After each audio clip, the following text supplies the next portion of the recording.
द्वादश भाव विचारः। तो द्वादश भाव ज्योतिष में जो द्वादश भाव होते हैं, 12 भाव कौन कौन है आपको पता है? तनु, धन, सहज, सुहृद, पुत्र, रिपु, जाया, मृत्यु, धर्म, कर्म, आय और व्यय। इन सब के पर्याय जितने हैं वो भी इसके भाव के पर्यायवाचक, इनके भाव के नाम हो जाएंगे। जैसे तनु है, तनु का मतलब शरीर है ना, तो वो भी शरीर का मतलब तनु भाव। धन, संपत्ति है ना, धन में भी कई हैं, पुत्र धन है, गृह धन है, पत्नी धन है, माने धन संपत्ति, धन जितने भी हैं सब इसमें आ जाता है। और ये है तीसरा घर। तीसरा घर सहज है। सहज का मतलब अपने से छोटे, अपने से छोटा भाई। चौथा सुख का घर है, ये सुहृद कहते हैं, है ना, संबंधिक जितने भी हमारे संबंधी हैं, रिलेटिव है, वो चौथा भाव है। पांचवा भाव संतान का होता है, पुत्र का होता है, विद्या का होता है ना, बुद्धि का होता है। और छठा शत्रु का होता है, रोग का। सातवां भाव स्त्री का है, जाया का है। आठवां मृत्यु और आयु का है। नौवां भाव धर्म है, तीर्थ है, व्रत है, मंत्र है। और 10वां व्यापार है, पिता का घर है, पितृ संबंधी घर है, पिता के द्वारा जमा किया गया संपत्ति है, धन है, राज्य है, कर्म है, व्यापार है, ये 10वां घर है। 11वें घर आय का घर है, आमदनी का घर है, और व्यय खर्चा। तो ये जो 12 भाव हैं इनके विषय में देखिए। मान लीजिए ये क्या है? तनु भाव है। तनु के बाद क्या है? धन।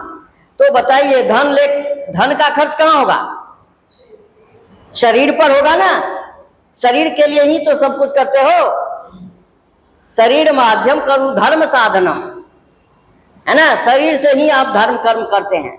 शरीर यदि नहीं है तो फिर कुछ नहीं है। धन का क्या कारण? धन का क्या काम है? कोई काम नहीं। तो इसलिए तनु शरीर भाव को पहला स्थान दिया गया है, क्योंकि आप सब काम करते हैं शरीर से। शरीर के बाद क्या है? धन। तो भाई तो धन होना जरूरी है ना, नहीं तो शरीर का काम चलेगा कैसे?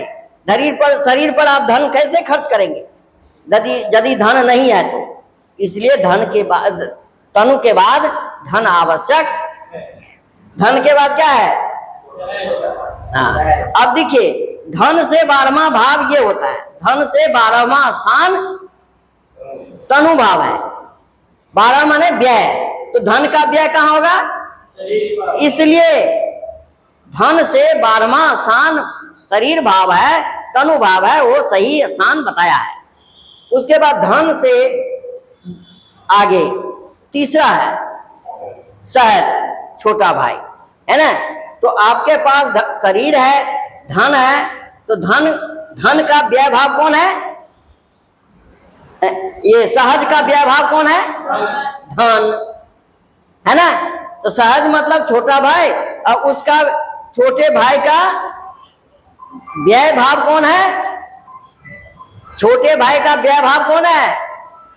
ये दूसरा भाव। ये दूसरा भाव क्या है? तीसरे भाव का व्यय भाव है। ठीक है। तब यहां पर तीसरे भाव का व्यय कारक कौन है? ये धन है। आपके पास धन है तो कौन बंटवारा करेगा? छोटा जो आपके छोटा है वही धन का बंटवारा करेगा ना। तो ये छोटा भाई जो है इसका व्यय कारक कौन है? धन है ना। अब सहज के बाद आगे आता है चौथा भाव। चौथा भाव कौन है? सुख। माता माता का घर, ये कहां क्या है?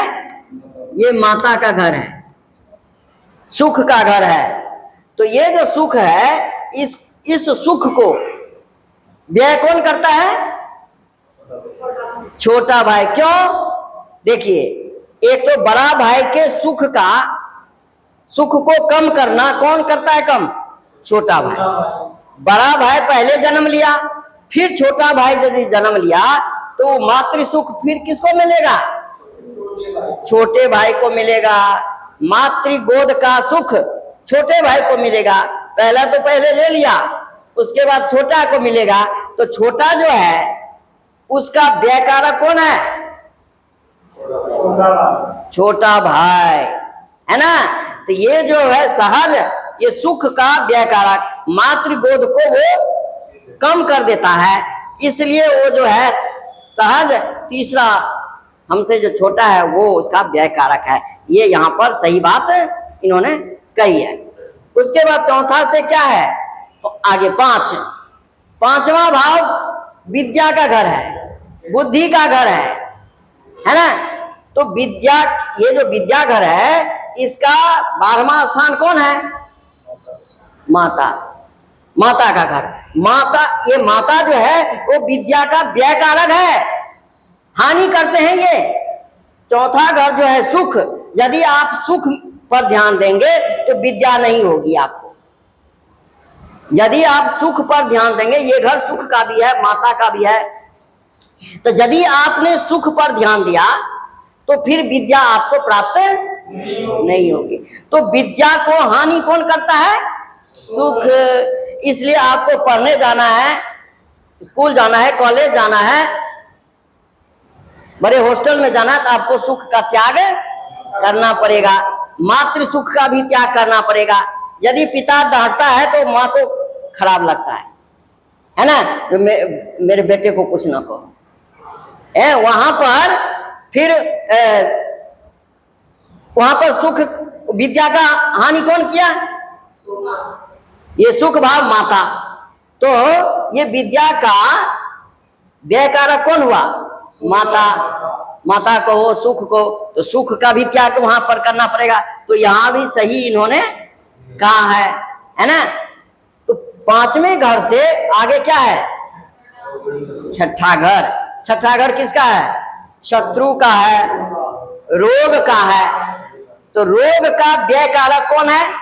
पांचवा घर कौन है? विद्या का घर है, बुद्धि का घर है, पुत्र का घर है ना। और ये शत्रु का घर है, रोग का घर है। धन कमाते हैं, चिंता में व्यक्ति रहता है कि मेरा पुत्र कैसे आगे बढ़ेगा। चिंता करते करते वो रोगी हो जाता है ना। रोग पकड़ लेता है, कोई न कोई बीमारी पकड़ लेती है। तो इस रोग, छठे घर का व्यय कारक कौन है? पुत्र बाप की सेवा भी करता है। और यहाँ यदि आपके पास रोग है, शत्रु है, तो उससे रक्षा कौन कर सकता है?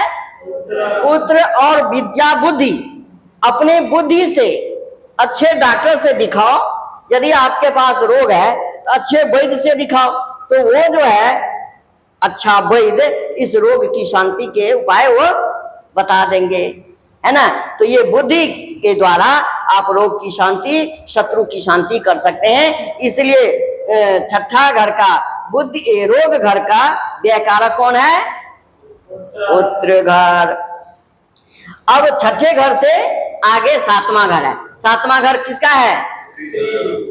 स्त्री का घर है। स्त्री का घर है कौन? सातवां स्त्री का घर है। तो ये क्या है? सात है, जाया का घर है, स्त्री का घर है ना, जननी का घर है। आजकल संसार में जितना भी युद्ध हुआ है किसके कारण? स्त्री। देखो, महाभारत भी स्त्री के कारण हुआ है, रामायण में भी स्त्री के कारण हुआ है। जहां तहां समाज में स्त्री के कारण यहाँ पर ये होता है। विश्वामित्र पराशर प्रभृति वातामुपर्णासना तेपि स्त्री मुख पंकजम सुललितम दृष्टैव मोहम गता। जो भी है ऋषि मुनि महात्मा, वो भी स्त्री को देखने मात्र से ही बस में हो जाता है। कैसे? वाताम पर्णासना, वात मने वायु, वायु पीकर रहने वाले, अंबु जल पीकर रहने वाले, पर्णा पत्ते खाकर रहने वाले, वो भी यदि सुंदर स्त्री को देख लेते हैं तो बस में हो जाते हैं। तो यहाँ ये जो है स्त्री का घर है। यहाँ सब, अब स्त्री माता भी तो स्त्री है, पत्नी भी स्त्री है, बहन भी स्त्री है, उस भाव पर ले चलो ना। स्त्री की रक्षा करना सबका कर्तव्य बनता है। यहाँ यदि इसकी रक्षा नहीं करेंगे तो हमारा देश काल परिवार चलने वाला नहीं है। इसलिए स्त्री की रक्षा करना जरूरी है। और स्त्री घर का व्यय कारक कौन है? रोग। यहाँ पर, अब यहाँ पर आपका शरीर भी हो गया, धन भी हो गया, भाई बंधु भी है, सुख भी है, बुद्धि भी है, सब कुछ है। यहाँ अब रोग का दे दिया है। ये समझो स्पीड ब्रेकर है, रोग है, ये सावधान कर रहा है, आगे मत बढ़ना, आगे मत बढ़ना, ये पत्नी है। और पुत्र कब होगा? पुत्र कब होगा? जब यहाँ पर पहुंचेंगे। पत्नी साथ होगी तभी तो पुत्र होगा, बिना वैसे तो होगा नहीं, है ना? है ना? मंत्र बल से पहले होते थे, आजकल मंत्र बल से नहीं होगा। तो यहाँ पर पहुंचने के लिए तभी पहुंचेंगे जब, यहाँ पर जब पुत्र इच्छा तो कर लिया, लेकिन यहाँ आना पड़ेगा, विवाह करना पड़ेगा। लेकिन विवाह से पहले आपको बता दिया है ये सावधान, रोग शत्रु है। तो आप यहाँ पर जब आते हैं तो दो चीज की हानि होती है। दो चीज, एक तो धन खर्च होगा और दूसरा धर्म भी खर्च होगा। सातवां घर पर पहुंचने के लिए धन और धर्म दोनों जाएगा। इतने दिन आप ब्रह्मचर्य थे, अब यहाँ पर ब्रह्मचर्य भंग हो जाएगा, है ना? ब्रह्मचर्य भंग हो जाएगा और फिर आपको धन का खर्चा तो वहां है ही। भाई पत्नी की है ना, आप घुमाने के लिए भी नहीं ले जाएंगे कहीं तो फिर नाराज हो जाएगी, है ना? इसलिए वहां पर ये धन का खर्च तो होगा, परिवार चलाने के लिए धन तो चाहिए। तो कहते हैं कि सावधान, यहाँ पर धन और धर्म दोनों है। धन और धर्म से इसकी भी रक्षा करना है। स्त्री की रक्षा करना सबका कर्तव्य है, क्योंकि यही से निर्माण होता है। हम लोग कहाँ से आए हैं? स्त्री से तो आए हैं, है ना? स्त्री यदि संसार में न हो तो क्या होगा? बिना स्त्री का चलेगा? नहीं चलेगा। इसलिए स्त्री का रहना बहुत ही जरूरी है। और यहाँ पर सब तो बस में हो ही जाते हैं, है ना? इसके बिना गुंजाइश नहीं है ना? दुर्गा सप्तशती भी देखो स्त्रीमय है, स्त्रिया समस्ता सकला जगत सु। तो ये स्त्री के बाद क्या है? आठवां घर, है ना? आयु, मृत्यु। अब विवाह हो गया, सब कुछ हो गया, यहाँ पर धन भी है, सब कुछ है। अब विवाह के बाद क्या होता है? समय पास करते हो, मृत्यु के इंतजार कर रहे हो, है ना? ये आयु है, मृत्यु। ये विवाह के बाद सावधान कर रहा है कि सावधान, मृत्यु आगे खड़ी है। तो आगे मृत्यु के बाद क्या है? धर्म है। धर्म, व्रत, तीर्थ, त्योहार, ये सब कब पालन करेंगे?